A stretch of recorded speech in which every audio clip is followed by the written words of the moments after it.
Drama the way of the wall. তো আজকের এই ড্রামাটাকে আমি টোটাল 3টা পার্টে ভাগ করবো। প্রথম পার্টে আমি ক্যারেক্টার সম্পর্কে আলোচনা করে নেব। প্রথম চরিত্র যেটা কিনা আছে লেডি উইশফোর্ড। লেডি উইশফোর্ড একজন অ্যারিস্টোক্রেটিক মহিলা, যিনি কিনা যার হাজবেন্ড মারা গেছেন অনেক আগে। তিনি বৃদ্ধা একজন মহিলা, কিন্তু এখন তার মনে বিয়ে করার একটা শখ রয়েছে। তো সেকেন্ড চরিত্র অ্যারাবেল। অ্যারাবেল হচ্ছে লেডি উইশফোর্ডের মেয়ে, যে হচ্ছে একটা সময় মিরাবেলের সাথে সম্পর্কে ছিল। মিরাবেল হচ্ছে এই গল্পের নায়ক। তো অ্যারাবেলের হাজবেন্ড, প্রথম হাজবেন্ড মারা যাওয়ার পরে দ্বিতীয় হাজবেন্ড অর্থাৎ মিস্টার ফেইনালের সাথে তার আবার বিয়ে হয়, এবং যখন মিরাবেলের সাথে তার রিলেশনশিপ ছিল সেটা ব্রেকআপ হয়ে যায় আর কি। তো আমাদের পরের চরিত্র মিরাবেল, যার কথা আমি আগে বলেছি, গল্পের নায়ক, এবং মিলামেন্ট এই গল্পের নায়িকা। তো মিরাবেল এবং মিলামেন্টকে নিয়েই, মানে তাদের রিলেশনশিপ নিয়েই এই পুরো গল্পটা আবর্তন করেছে। তো তার পরের চরিত্র হচ্ছে যে মিস্টার ফেইনাল, যার সাথে কিনা লেডি উইশফোর্ডের মেয়ে অ্যারাবেলের বিয়ে হয়। তার পরের চরিত্র মিসেস মারুট, যিনি কিনা লেডি উইশফোর্ডের বান্ধবী, এবং মজার ব্যাপার হচ্ছে মিস্টার ফেইনাল মিসেস মারুটের সাথে ইলিসিট রিলেশনশিপ ছিল। মিস্টার ফেইনাল লেডি উইশফোর্ডের মেয়ের জামাই। তারপরে পরের চরিত্র হচ্ছে যে sir Wilfull, sir Wilfull lady উইশফোর্ডের বোনের ছেলে। লেডি উইশফোর্ড চান যে স্যার উইলফুলের সাথে মিলামেন্টের বিয়ে হোক, অর্থাৎ মিলামেন্টের আন্টি হচ্ছে লেডি উইশফোর্ড, অর্থাৎ লেডি উইশফোর্ডের ভাইয়ের মেয়ে মিলামেন্ট নায়িকা। লেডি উইশফোর্ড চান তার সাথে হচ্ছে স্যার উইলফুলের বিয়ে হোক। তো পরের চরিত্রটা হচ্ছে ওয়েটওয়েল, যিনি কিনা নায়ক মিরাবেলের সার্ভেন্ট, মেইন সার্ভেন্ট।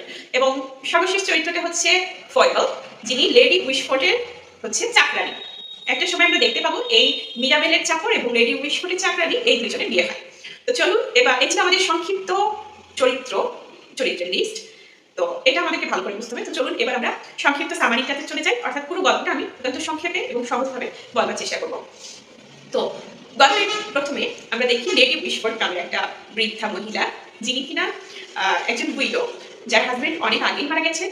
কিন্তু তিনি, যদিও তার অনেক টাকা পয়সা আছে, তারপরেও তিনি ভীষণ ম্যাটেরিয়ালিস্টিক মাইন্ডেড। তিনি টাকা পয়সা, তারপরে সোশ্যাল স্ট্যাটাস, এগুলোর মধ্যে ভীষণ অবসেসড। তো তিনি এই বয়সে এসেও তার বিয়ে করার একটা শখ রয়েছে। তো তার কন্যা অ্যারাবেলের একটা রিলেশনশিপ ছিল মিরাবেলের সাথে, গল্পের হিরো। তো অ্যারাবেলের আরেকটা আগে বিয়েও হয়েছিল সেই হাজবেন্ড মারা যাওয়ার পরে। তারপরে মিরাবেলের সাথে তার একসময় ব্রেকআপ হয়ে যায়। তারপর তার বিয়ে হয় মিস্টার ফেইনালের সঙ্গে। এই মিস্টার ফেইনাল কিন্তু ভীষণ অর্থলোভী একজন মানুষ। তো তিনি হচ্ছে যে অ্যারাবেলকে বিয়ে করেন অর্থেরই লোভে। তিনি চান যে লেডি উইশফোর্ডের সব সম্পত্তি তার নিচে করে দিতে। তো এই তারপরে এই যে মিরাবেল, এই মিরাবেল পছন্দ করে, অর্থাৎ মিরাবেলের রিলেশন রয়েছে মিলামেন্টের সঙ্গে, যিনি কিনা লেডি উইশফোর্ডের ভাইয়ের মেয়ে, নায়ক এবং নায়িকা। মিরাবেল নায়ক, মিলামেন্ট নায়িকা। তো নামগুলো একটু কাছাকাছি, তো তাই কোনটা ছেলের নাম কোনটা মেয়ের নাম এটা একটু খেয়াল রাখতে হবে। এখানে মিরাবেল নায়ক এবং মিলামেন্ট নায়িকা।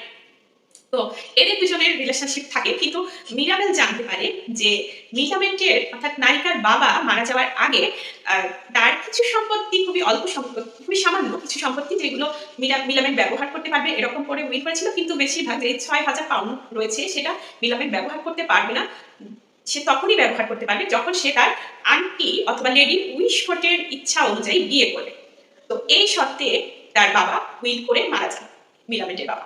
তো এখন মিরাবেল মিলামেন্টকে বিয়ে করতে পারছে না, কারণ বিয়ে লেডি উইশফোর্ডের কনসেন্ট ছাড়া, অর্থাৎ লেডি উইশফোর্ডের অনুমতি ছাড়া যদি মিরাবেল মিলামেন্টকে বিয়ে করে, তাহলে মিলামেন্ট কিন্তু ওই 6,000 পাউন্ড সম্পত্তি পায়।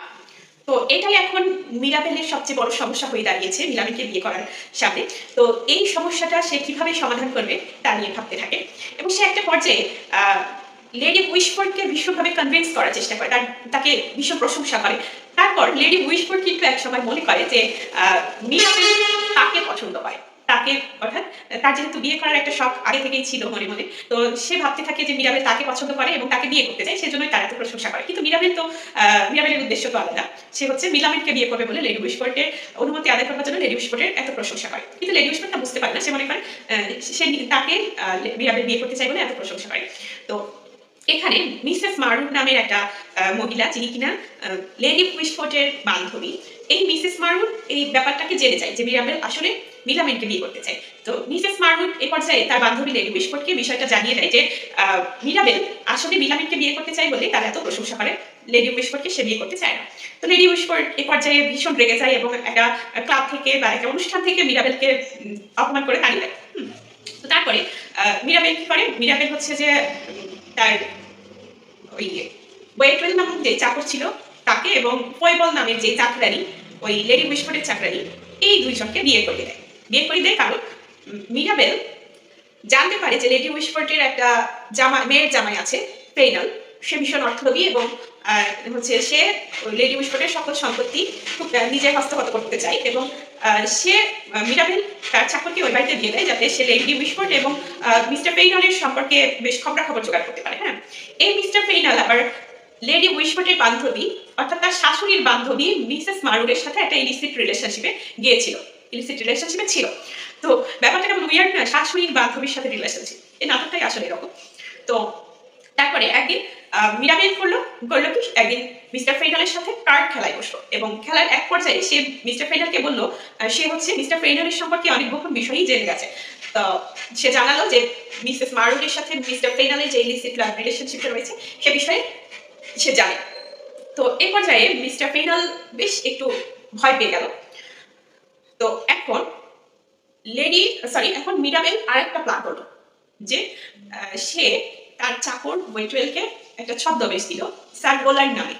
স্যার রোল্যান্ড আসলে একটা কাল্পনিক চরিত্র, তো তাকে সাজালো স্যার রোল্যান্ড হিসেবে এবং তাদের চাকরানি লেডি উইশফোর্ডের চাকরানি ফয়বলকে পাঠালো লেডি উইশফোর্ডের কাছে, যে এটা বলে পাঠালো যে স্যার রোল্যান্ড নামে খুব অ্যারিস্টোক্রেটিক একজন মানুষ তাকে বিয়ে করতে চায়, লেডি উইশফোর্ডকে বিয়ে করতে চায়। তো লেডি উইশফোর্ড তাদের কাছে সবকিছু শুনে যেহেতু স্যার রোল্যান্ড ভীষণ অ্যারিস্টোক্রেটিক একজন মানুষ, ভীষণ খুশি হয় এবং বিয়েতে রাজি হয়ে যায়।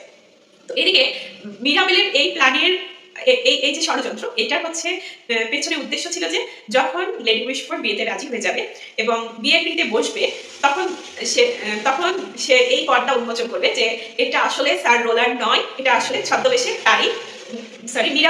মিরাবেলের চাকর ওয়েটওয়েল।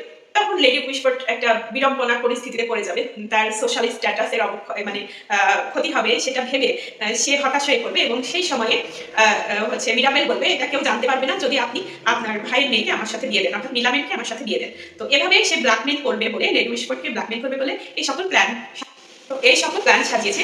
কিন্তু মিরাবেলের এই প্ল্যানটা ব্যর্থ হয় যখন মিসেস মারউড তার বান্ধবী লেডি উইশফোর্ডকে একটা চিঠির মাধ্যমে মিরাবেলের এই সব প্ল্যান সম্পর্কে জানিয়ে দেয়। তো মিরাবেলের এই প্ল্যানটাও ব্যর্থ হয়। তারপর লেডি উইশফোর্ড আবারও ভীষণ রেগে যায় মিরাবেলের উপর। তো এরপরে একটা পর্যায়ে ফেইনাল অর্থাৎ লেডি উইশফোর্ডের মেয়ের জামাই, সে লেডি উইশফোর্ডের কাছে তার সকল সম্পত্তি দাবি করে এবং বলে যে সে যদি লেডি উইশফোর্ড যে তার কন্যা অ্যারাবেলের যে আগে একটা রিলেশন ছিল মিরাবেলের সাথে, সেই কথাটা গোপন করে তার সাথে বিয়ে দিয়েছে এবং এই যদি সে লেডি উইশফোর্ড তার সকল সম্পত্তি তাকে না দিয়ে দেয় তখন কিন্তু সে হচ্ছে যে ওই অ্যারাবেলকে ডিভোর্স দিয়ে দেবে এবং সবাইকে অ্যারাবেলের আগের রিলেশনশিপের কথা জানিয়ে দেবে। লেডি উইশফোর্ড আবার দুশ্চিন্তায় পড়ে যায়। এদিকে লেডি উইশফোর্ড কিন্তু মিরাবেলের সাথে আগে হচ্ছে কখনোই মিলামেন্টের বিয়ে দিতে রাজি হয়নি। লেডি উইশফোর্ড তার বোনের যে ছেলে স্যার, তার নাম হচ্ছে স্যার উইলফুল, তার সাথে কিন্তু মিলামেন্টের বিয়ে ঠিক করে রাখে। তো এ পর্যায়ে মিরাবেল লেডি উইশফোর্ডকে বলে আপনি যদি আমার সাথে আপনার ভাইয়ের মেয়ে মিলামেন্টে বিয়ে দেন তাহলে আমি আপনার সব সম্পত্তি কিন্তু রক্ষা করতে সক্ষম হব, মানে রক্ষা করে দিতে পারবো। তো লেডি উইশফোর্ড কিন্তু ওকে বলে, মিরাবেলকে বলে যে তুমি যদি আমার সম্পত্তি রক্ষা করতে পারো তবে আমি তোমার সাথে মিলামেন্টে বিয়ে দেবো। তো এই পর্যায়ে মিরাবেল এর আগেই কিন্তু হচ্ছে লেডি উইশফোর্ড তার জামাই যখন তাকে হুমকি দেখায় তখন কিন্তু তার নামে কিছু সম্পত্তি করে দেয়, কিন্তু এই যে মূল সম্পত্তির মালিক কিন্তু মিরাবেল। সেটা কেমন, সেটা হচ্ছে যখন অ্যারাবেল হচ্ছে যে মিলামেন্টের সাথে রিলেশনে ছিল তখন কিন্তু তার অ্যারাবেলের নিজের সম্পত্তি এবং ওই যে তার আগের হাজবেন্ডের কিছু সম্পত্তি সবকিছু মিলামেন্টের নামে সবকিছু মিরাবেলের নামে লিখে দেয়। তো তখন তাদের ভালো সম্পর্ক ছিল, পরে অবশ্য তাদের বন্ধুত্বপূর্ণ সম্পর্ক ছিল। তো এই যে মিরাবেল অ্যারাবেলের সব সম্পত্তি তার নামে যে রয়েছে এটা এই পর্যায়ে লেডি উইশফোর্ডকে ফেরত দেয় এবং পরে ফেইনাল বুঝতে পারে যে তাকে লেডি উইশফোর্ড যে সম্পত্তি দিয়েছিল সেটা আসলে নকল, সেটা আসলে জাল সম্পত্তি। তো এখন সব সম্পত্তি কিন্তু লেডি উইশফোর্ডের হাতে। তো যেহেতু মিরাবেল সব সম্পত্তি ফেরত দিয়ে দিয়েছে লেডি উইশফোর্ডকে, তো এ পর্যায়ে লেডি উইশফোর্ড খুশি হয় এবং মিরাবেলের সাথে মিলামেন্টে সবশেষে বিয়ে দেয় এবং স্যার উইলফুলও হচ্ছে যে তাদের বিয়েতে মিরাবেল এবং মিলামেন্টের বিয়েতে বেশ ভালোভাবে আয়োজন করে, কারণ স্যার উইলফুল বিয়েতে খুব একটা রাজি ছিলেন না, তার আন্টির কথা শুনে রাজি হয়েছিলেন এবং তিনি একজন ভ্রমণ পিপাসু ব্যক্তি ছিলেন, তো তিনি বিয়ে দিয়ে আবার ভ্রমণে চলে যান। তো এই ছিল আমাদের আজকের গল্প। পুরো গল্পটা আমরা যদি 2 বার শুনি তাহলে হয়তো আমাদের মাথায় ভালোভাবে গেঁথে যাবে, কারণ এটা একটু মানে চরিত্র একটু বেশি, তো তাই একটু জটিল মনে হতে পারে, তবে আমি চেষ্টা করেছি যতখানি সহজ করে বলা যায় বলতে।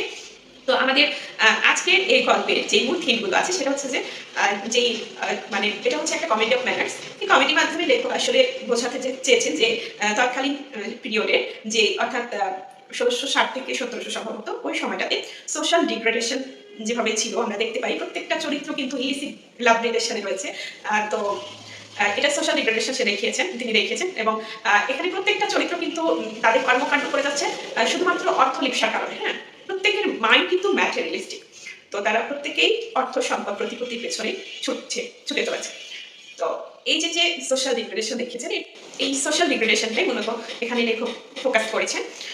তো এই ছিল আমাদের আজকের পুরো ড্রামাটার আলোচনা।